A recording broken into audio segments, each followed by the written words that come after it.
private island.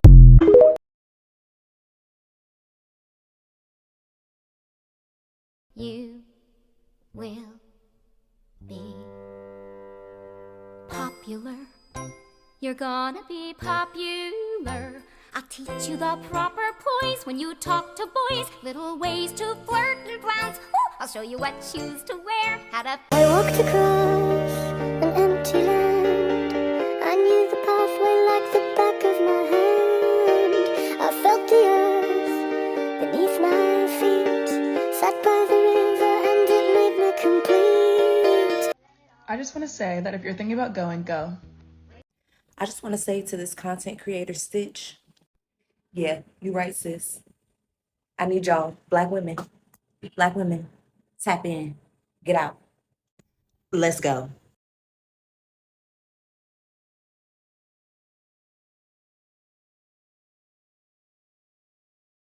In a different world, on a different page. You said you were different, but you're the same.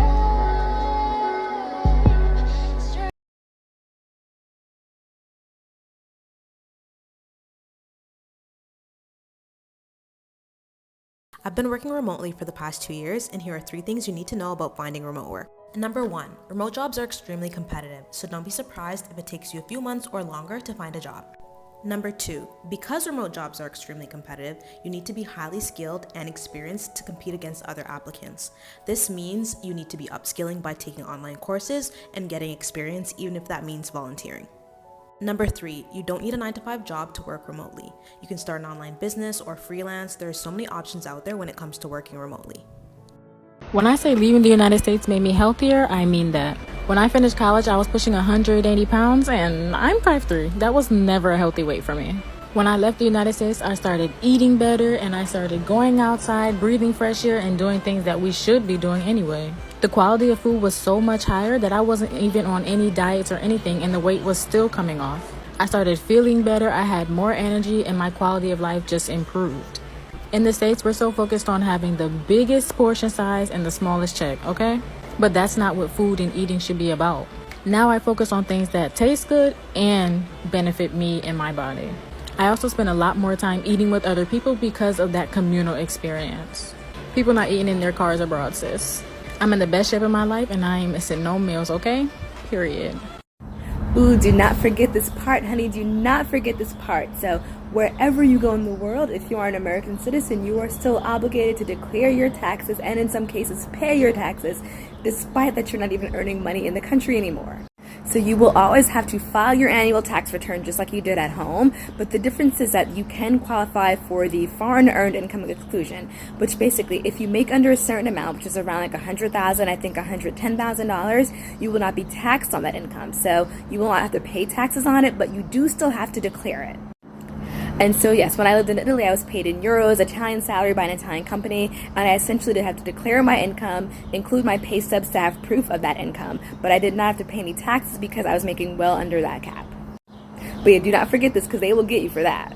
We are all black women who left America and moved to Africa. We are living in paradise and happy AF. God is good. Text without believing how they said you're supposed to believe it. And I think that's the problem. We're throwing out the baby with the bathwater. But if you look at those things, if you're speaking about like comedic texts and things of that nature, fine. But I'm saying this whole Bible, but it comes from the comedic text. Everybody, because if you understand, and see, that's why I can say that because I understand Kemet. My fruit man. Jose, ¿qué más pues? Hola. Hola. I want y'all to meet Jose, my fruit man. Hey. Bien. Ay, casi se nos No, le da, mi amor. Sí, yo necesito plátanos y... muy linda. ¿Es dulce? Mandarina y piña. Limón. Aquí ya lleva 4,000. Si quiere puede agarrar. Telling you, best place to buy the fruit is the vendors. It's fresh. Then you can support the locals. Por 15,000. Limón, piña, mango, naranja. No, I forget. y plátanos.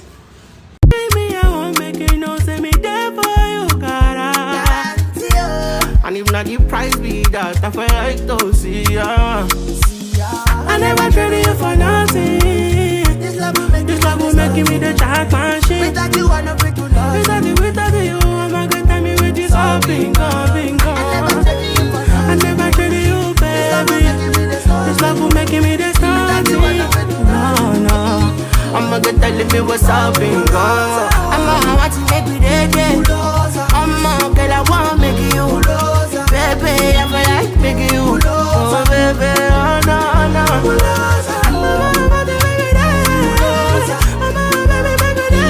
Here is what a day as a digital nomad living in Panama looks like. So I'm currently in Bocas del Toro in Panama, and this is the co-working space at the Salina. This was a Monday morning, had a lot of meetings, a lot of people working, and I finally had time to go get some lunch. Stepping out into the sun is absolutely beautiful because it's been so raining here in the Caribbean. But y'all, truly, all the locals are like, this is paradise, and I agree. It's absolutely gorgeous. Did some walking around to scope out something I want to eat. Again, trying to keep the body together. And I was craving some veggies, something green, so I ended up finding this place. I got this wrap with eggplant and plantains. It was so good. Got some water and ate this while I had some meetings. Finished up some more work. Then after work finished, I took a little walk and I bought this necklace. And then I ended up at this place to get some sushi. I bought my book, I bought my journal. My food finally came out. It was good. Was feeling myself a little bit, definitely feeling the blonde. Got some ice cream and then I stayed up all night talking to these ladies that I met in the co-work. Okay, bye. My name is Alexia. I have been in Merida for 2.5 years.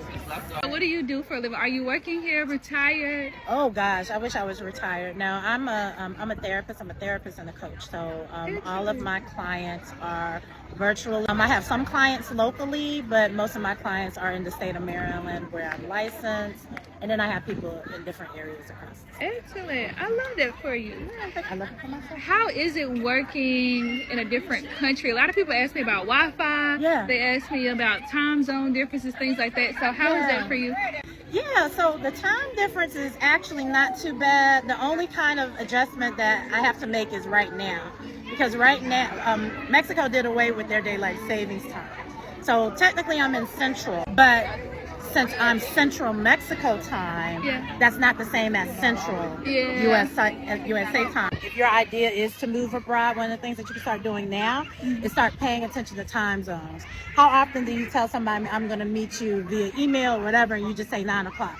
Start getting a habit of saying what time zone that you're in. Wireless, Wi-Fi. It can get tricky. My recommendation, some people won't agree with me on this one, I just pay more for what I want. So I get the highest price Wi-Fi that's available. I try to live in environments that have the type of Wi-Fi that I want. Those are the kind of things that I check. You also make sure you want to have your VPNs together, etc. So it can be done. You just have to prepare for it. You have to kind of shift your mind. Absolutely. I think location is a really big deal here. Yeah. Because you can be in a place where it's like dead as far as reception goes, especially if it's the further you get outside the Petticoat or the expressway. And I think that's why, another part of the conversation is just like when you come to move, people will talk about it's cheap here. It's not cheap here. It's more economical than the U.S. Reason 5,678 as to why I love living abroad: convenience. So let's just talk about it. Anything in the US that claims to be convenient is not convenient, and even if it is, they are going to charge you an arm and a leg. I mean, why are we paying more in delivery fees than what you ordered? And why is eggs at a convenience store $10? Like, let's be for real. But anyways, this country has spoiled me. I wanted some cereal, and of course, as any black household, you never got two things that match. Cereal, no milk. Peanut butter, no jelly. Y'all get the gist. So, had to run downstairs to the convenience store that happens to be connected to my apartment complex. Quite a few buildings here either have them connected outside or in the lobby, which I love. You can find everything here, y'all. Trash bags, washing powder, milk, eggs, cheese, anything you need, snacks, a vape, it don't matter. I come to the store multiple times every single day, and I am not afraid to admit that. But y'all see how quick I came in and out, got me some milk, and I'm already on my way back upstairs. And y'all know what's even more convenient than this store being downstairs? If you're in the middle of cooking and you don't want to leave your food on the stove, or if you're just lazy because 10 steps is just too far to walk, you can literally text them and tell them what you want, and they will bring it to your door for free. Do y'all hear me? For free. They will deliver it to your house for free. You can text them and say, can you bring me a Diet Coke and some ice cream? And they will deliver it within 5 to 10 minutes for free. Where do you do that at? And y'all wonder why I'm never leaving. And back to bed I go because I don't feel good. Yeah, it really don't get no better than this. Okay, bye. How much are my expenses in Africa? So currently I'm in a North African country, Egypt to be exact, and here's how much I spend per month on my monthly expenses. My monthly rent for my fully furnished 2-bedroom, 1-bathroom apartment within walking distance from the Red Sea is only $300 a month. My water bill is not included in that, but it is prepaid 6 months to a year in advance. I usually do 6 months at a time, totaling $10 a month. Now, gas is a tricky one. It's depending on how much I use. The gas here is usually stored in a canister, so depending on how much I cook for myself, I pay around $3.50 per canister, and that'll last me about a month and a half to 2 months. The gas for my moped costs me about $5 a month. My internet bill is roughly $8, sometimes $16 per month, depending on how much I stream. Food for myself and my 2 pets for the month will range from about $200 to $300. And I am able to easily afford this while living abroad because I help people like you make an easy transition from the 9 to 5 to being a full-time entrepreneur. Altogether, my monthly expenses total from around $588 to $615. You can do the same by clicking the link in my bio and booking a call. So how safe is Greece as a Black woman? And hi, if you're new here, my name's Kara. I'm the digital nomad mom and I help people live and travel abroad. And I've been living here in Greece for the past 3 months with my family. And a question I often get is, how safe do I feel as a Black woman here in Greece? Just for a bit of context, my family and I are living on the island of Syros, Greece. And while tourists do visit this island, it is a much more local island. And I say that because there's a lot of diversity that you see on islands like Mykonos and Santorini, as well as Athens, because these are where the tourists will typically go when they come to Greece. So you will see a variety of different types of people. But when you're somewhere more local, you don't always see people of color. But that still hasn't impacted my experience here as a Black woman. I have been treated with the utmost kindness. The people here in Greece are just so kind and extremely helpful, and they make you feel so welcome. I haven't experienced any sort of racism here. I do see that older women do look at me sometimes, but it's more so because they just don't see a lot of Black people around. But they are always so kind. My mom also came to visit us as well, and she also had an amazing experience. We traveled to most of the popular islands, such as Santorini, Mykonos, Paros, and Naxos, which was my favorite, and we experienced the warm hospitality everywhere we went. The Greeks are truly warm and welcoming people. So if you're interested in potentially living here, make sure you follow for more, because I'll be detailing our experience on obtaining our Greek digital nomad visas. So I get this question a lot. How is it being a Black girl in Europe or being a Black girl in Germany? There's pros and cons to everything. I always give the same exact answer. Europe, for me personally, is great for business. I have done tremendously well in business there as a Black woman because I'm serving a community where they do not have these things that I'm offering already.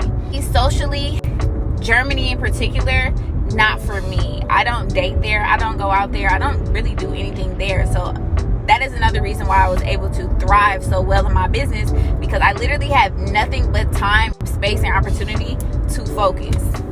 So for me, Germany not being socially compatible to me is not like a deal breaker for me, because I am there for business. I do believe in my brand so much that I'm willing to stay there to complete the mission. Me living in Germany makes me 1 to 2 hours away from all countries, and to me, that works for me. It's an equal balance. I don't have to mix pleasure and business in the same entity or in the same environment, whereas one is distracting me from the other.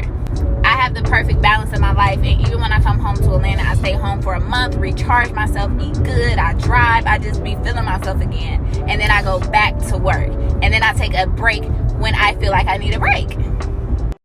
Hey everybody, it's your favorite traveler in the entire world, Imani B, coming to you with another video, and I'm giving you the 3 financial benefits of living abroad. Let's go. Number one, it will boost your credit score. That is right. When I left the United States in 2015, my credit score was a 495. By the time COVID hit, I was in the mid 700s. And I ain't lying. I'll do another video about that and why. Number two, it granted me and my husband multi-$1,000 investments. Why? Because we had much more room to spend because our cost of living was much lower. And the last financial benefit of living abroad is why spend $2,000 on a studio or 1-bedroom apartment when you can get a 3-bedroom, 3-floor house? Sounds good to me. Hey guys, let's talk about on my white shirt. 3 things that people don't tell you about moving abroad. If you're new here, my name is Ayana and I'm an American who currently lives in Paris as an au pair. So the first thing that people don't tell you is that being thrown into a new environment with a new language, a new culture, new people is very mentally draining. I remember like the first 3 months after moving to Paris, every day I was just so tired by the end of the day, and that's just because everything is so new to you and there's so much adjustment and learning that has to be done. The second thing is kind of similar in the fact that it's because everything is new and you don't really, it's just everything is new. But that is the fact that some days you really just feel stupid, especially when you first move somewhere and you don't really know what you're doing. You don't know anyone, you don't know the language at all. Like even going to the grocery store, you feel stupid sometimes, like having to ask questions or like not being able to understand things. That definitely fades over time. I mean, I still have days where I'm like, I have no idea what's happening. I feel like I know nothing, but that's just part of it. The third thing that people don't tell you about moving abroad is that after 3 months, they say that like the new environment and like the excitement of moving to a new country kind of starts to wear off and you start getting bored and like the homesickness starts to kick in and things like that.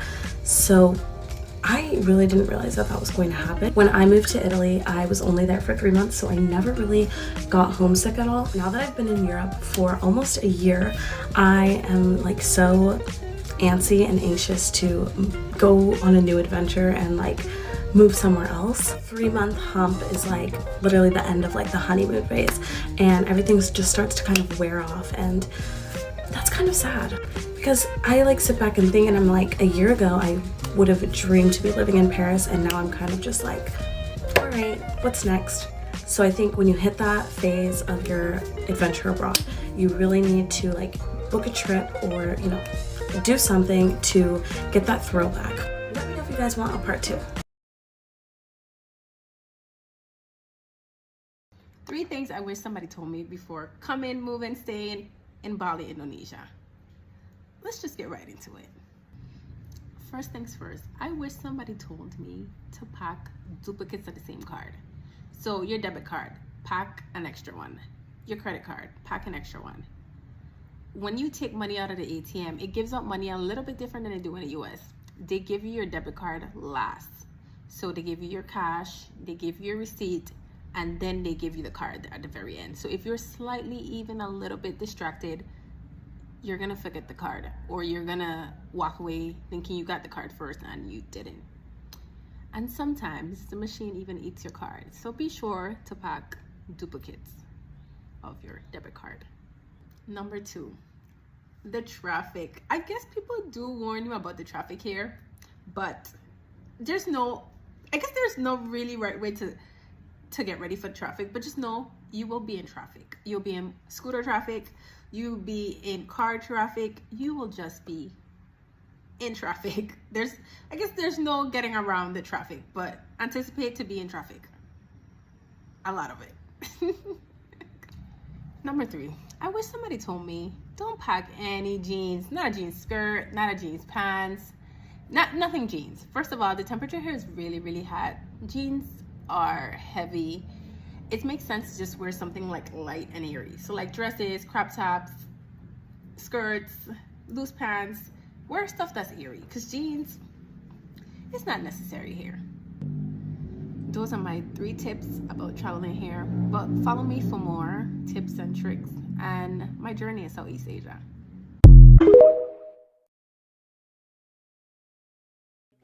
I just want to say that if you're thinking about going, go. Okay, so that sounds easy enough, but I'm going to tell you the first 2 things that you should do if you're actually trying to seriously move abroad this year. And if it's your first time seeing my face, my name is Malika. I create content about traveling around the world and also living abroad, since I have lived in 2 different countries and I'm moving to my 3rd this summer. Number 1, make sure your passport is valid and that it will be valid for at least like a year or 2. It's taking a really long time to get renewals, so just make sure that's taken care of. And then number 2, figure out which countries you can get a visa for based on your situation, based on how much money you have, how much savings you have, your health condition, your line of work. Just figure out where you can actually legally go, because I never will advocate moving somewhere illegally. So find out where you can go with a visa and then go from there. A lot of countries also let Americans come in for up to 90 days without a visa, so you could just dip if that is your situation, but just make sure you're doing your research. And follow me for more moving abroad tips. I post about a lot of countries that will pay you to move, but by far, this is the information that I always try to share, but not a lot of people are seeing it. There are 2 countries right now that will provide you a job and accommodation very, very easily. We are going to focus on one of those countries. I will make a video about the second. The first country up is New Zealand. Let me tell you about the tea about what's going on in New Zealand and why it's easy for you to get a job there and find accommodation. And mind you, this tea is not rumored. This tea is coming from actually living in the country and speaking with the locals and businesses around. So New Zealand right now is having a shortage of workers because of the pandemic. I know the pandemic was a while ago, but it was still fairly recent and still does affect a lot of countries. And because of that, they need to fill in a lot of jobs. And they have over 3,000 jobs that need to be filled right now. Let me show you how you can get them. What you're gonna do is go to the Escape to Wellington website. I have it right here linked, and then you're going to scroll all the way down to the bottom and you're going to click the Seek Job Listings tab or button, you know what I mean. And this will bring you to all of the 3,640 jobs they have available. There are also jobs in hospitality. So if you're someone who's like, I don't want to work in the corporate space, I want to look for a waitress job or a server job or a delivery job, they have those available too. And if you're working in the hospitality sector, I would even look into some places that might even provide accommodation. If you're interested in any other travel-related content, countries that will pay you to move, travel tips, definitely go back and binge my page. I help you get on your Zoom, and I also don't gatekeep on my page, so happy traveling. Let's talk about this. Why are women wanting to leave America? And hi, if you're new here, my name is Kara. I'm a digital nomad mom, and I help people live and travel abroad. I offer consultations for people who want to live abroad, and this is something I keep seeing. And side note, if you want to book a session with me, just click my profile and go to my link. So why are women wanting to leave the US over men? In a recent poll, 40% of women wanted to leave the US versus 20% of men. But why is that? And it really got me thinking. It's because of much of what's happening in the US isn't affecting men. Let me explain. There aren't any laws being made about their bodies. As of last month, at least 24 states in the United States have some sort of ban or restrictions coming. This impacts women. Inflation is currently at an all-time high. And many women now are not only just working, but they're also mothers. We have no protected paid maternity leave that is universal. Instead, it is dependent upon your employer. And in many countries, women are given up to a year of paid maternity leave. We don't have any subsidized childcare. The average cost of childcare in the US is $14,760 annually, which is $1,230 monthly, which means you are paying rent per child just so that you can go to work. So now many women are forced to choose between their careers and childcare. And if they choose the latter, you are now dependent upon your husband for livelihood. And for the women who want to be stay-at-home moms, inflation is so bad right now, and the cost of living is so high, they can't. Mothers are often the ones fearing for their child's safety when they're going to school, because women are kin keepers. The definition of a kin keeper is a social role usually assumed by women to protect and promote relationships in between the family, meaning we carry the mental load of the family. 9 times out of 10, we're making the doctor's appointments. We're packing the school lunches. We're the ones involved with the PTAs. In summary, our roles as women have changed dramatically in the past 50 years with a lot more responsibility than our counterparts. And that is why we are seeking a soft life. But unfortunately, a soft life is not very accessible in the US. We want to spend more time with our families. We want more time for ourselves and the things that make us happy. We want to know we can send our children to school safely and have access to nutritious food for them, which is why women are at the forefront of this movement, trying to convince their husband to leave. Okay, y'all know I'm always making videos about the positive things about being a black woman in Mexico, in Merida specifically. So now I gotta give you some nitty gritty. I realized early on that I was gonna get a lot of stares here. I'm completely aware that I stand out. I am brown. When I first got here, I had braids down to my butt. I'm 5'3", 5'4", which is kind of tall here, and I'm built a little bit differently. But this is when I started to feel a little uncomfortable. So I went to a carnival, which you can see on my page, a video where everybody's dressed up in costumes, like a parade. Y'all know what a carnival is. And there are literally like probably 250 people dressed up in costumes. And me and a couple of other black women went. And towards the end, when the parade was over, people started to ask to take pictures with us. And that's all they would say. They would say, un photo, un photo. And the first time I was like, okay. The second time I was like, It made me feel really uncomfortable because we were at a parade where people had on costumes and I did not have on a costume. I had on jeans and a button-down shirt and a turban. And I was just like, out of all these people you could take pictures with, you want to take pictures of me. And I'm not a part of the parade. I'm not wearing a costume. This is like not something I can just take off. This is who I am. And I know that they didn't mean any harm. It would have been helpful if they would have said like, hey, you look really cute, or like said something of why they wanted to take the photo. I mean, I can kind of draw my own conclusions, but it was just very weird to know that I was surrounded by people who were literally like available in there to take photos, and they had on huge feathered costumes and different variety, but we were the ones that were the main attraction. And I know a lot of black people experience this in Asia, but I didn't expect to experience that type of thing in Mexico because, like, you know, we so close in proximity. I'm like, y'all see black people all the time. I don't know. Anybody else have thoughts on that? Since I moved to Mexico City, I can honestly say my favorite place here is my apartment. And not because of the aesthetics or anything like that, or how cute I'm decorating it, because it's real cute in here. It's honestly because two reasons. One, my apartment is always my safe haven, my safe space, the place where I can let my hair down. But the sun rises in my living room and sets in my bedroom. So I always have amazing natural lights, and I love that. And then this beautiful tree behind me, it inhabits so many different animals. And like sometimes me and my pets will just watch them do animal things. I just really enjoy that. It's always butterflies and hummingbirds, and it's just such a tree of life. I really like that. And then secondly, wait, did I go to the first one?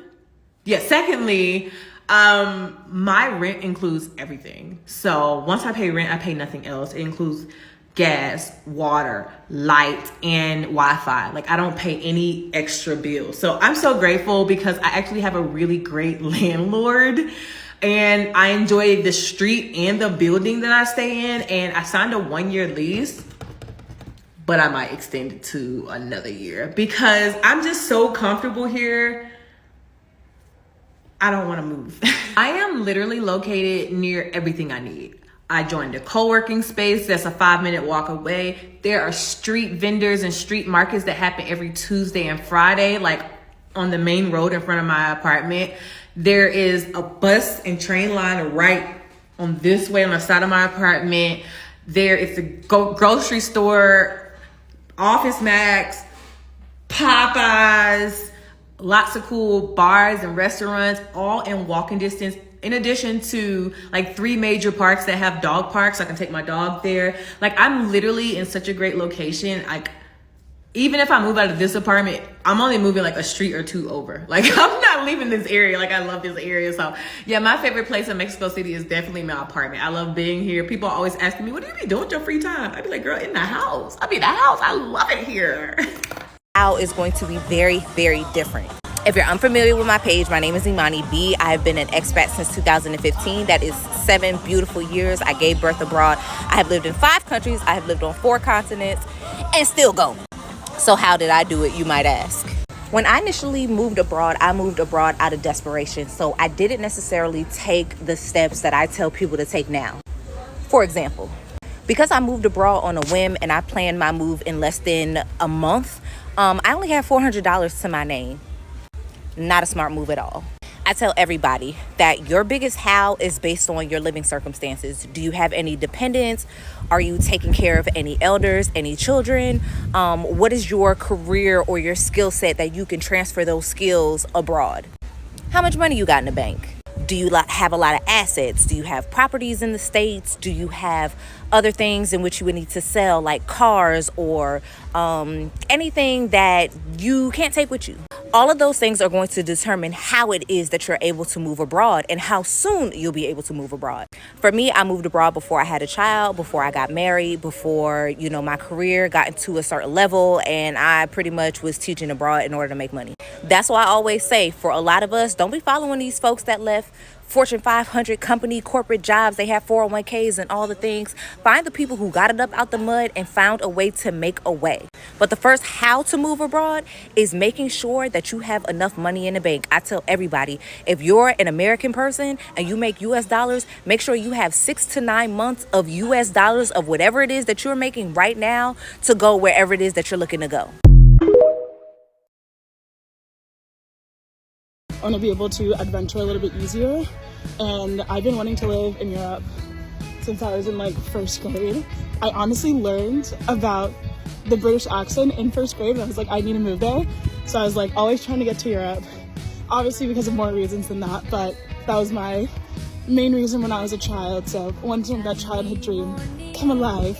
But it was kind of like time for me because I wanted to change up what I was doing with my job. So I've been working for 2 years. I work in global health, and so kind of the next step also is to get a master's if you want to be paid anything. So I'm only going to apply to schools in Europe. The schools in Europe are like so cheap, and I remember looking at schools, and schools in the US were like $80,000 for 2 years, and here it was like $20,000, $30,000 for 2 years. So I was like, obviously this is just a cheaper and better option. So that kind of also swayed my decision to leave now. Also, I picked Amsterdam. So I applied to a lot of schools and got into some, and I chose specifically Amsterdam because I was here last year.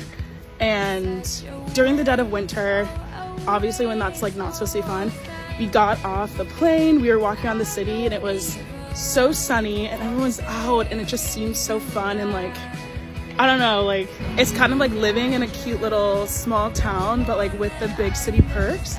And I think that makes it so special because you feel so connected, yet you have this city where you can do so many different things and be so many different places, and you know, kind of cater to all of your niches, all of your likes, and it's great. You always have something to do. But yeah, that's why I moved to Amsterdam.